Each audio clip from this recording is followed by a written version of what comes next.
fifth step is connect. At this point in time, once we get through that, through unplugging, we can start to connect. This is happening all at one time, these last 3 steps. So now you're calm, you're quiet, you know who you are, you're well grounded. You can turn around and make your phone call. Understand how a phone call works. And this is important. Do not use your phone calls as a wishing well. The universe is not going to respond in your favor. Do not make phone calls when your energy level is very up and down. In other words, if you have negative energy, don't make a phone call. If you have too much positive energy, don't make a phone call. You want to be balanced and well-grounded when you make these phone calls.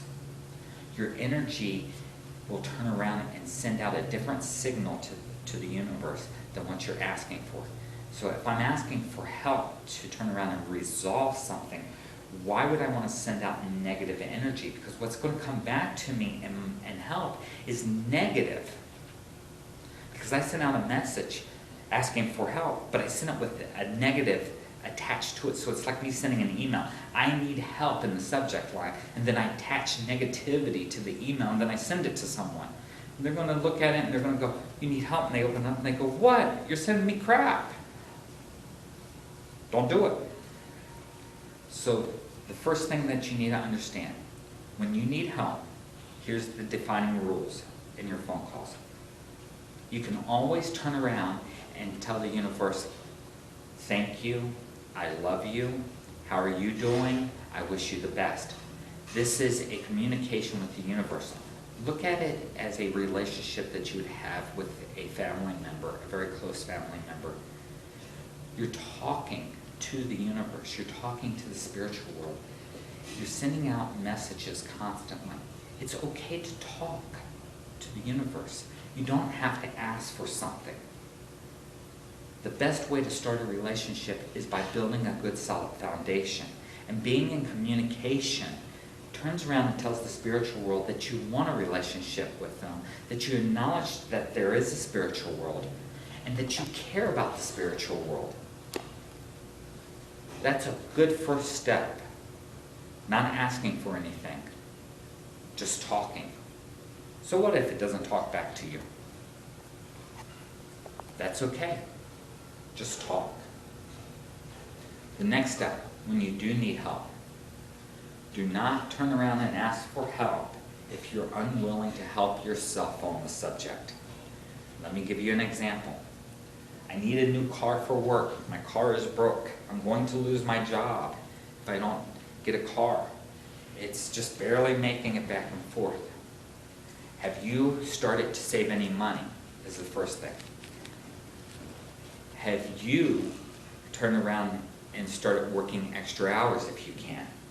Have you attempted to do anything on your own before you went to the spiritual world and made a phone call? Because if you haven't done anything on your own, if you haven't put any action into place, then why are you asking the spiritual world to do the work for you? That's called the wishing well effect. And the wishing well effect is not going to come back in your favor. What will happen is the spiritual world will just not answer you at all. Because it's looking at you as you're ungrateful. Where the spiritual world wants you to be in union with the spiritual world, not a one-way street.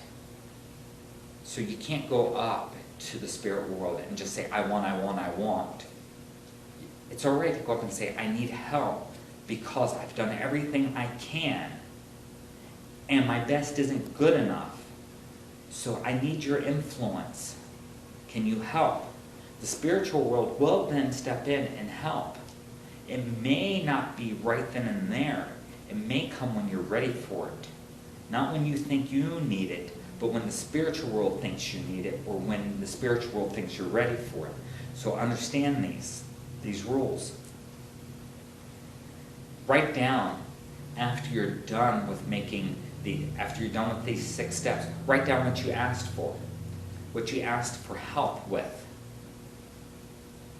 Because The answer may not come tomorrow. The answer may not come today. It may take weeks, months, or even years for it to come. Because you have to remember, depending on what you're asking for, you may not be ready for yet. And so by writing it down in a journal, you can come back to it and see if that question has ever been answered, if I ever received the help with it. So you can check back periodically. You cannot turn around and ask over and over again. So I can't make 20 phone calls a day to the spiritual world and say, where is it, where is it, I need it now. You can ask every once in a while, a couple times a week. Just don't sit there and keep pecking at the spiritual world when you ask. Keep it realistic when you're asking. In other words, back to the car again. You need a new car to get you back and forth to work. A reliable car is okay to ask for. A limousine is not okay to ask for. Who cares if the car has air conditioning? Because the spirit world isn't here to turn around and make sure you're living in comfort.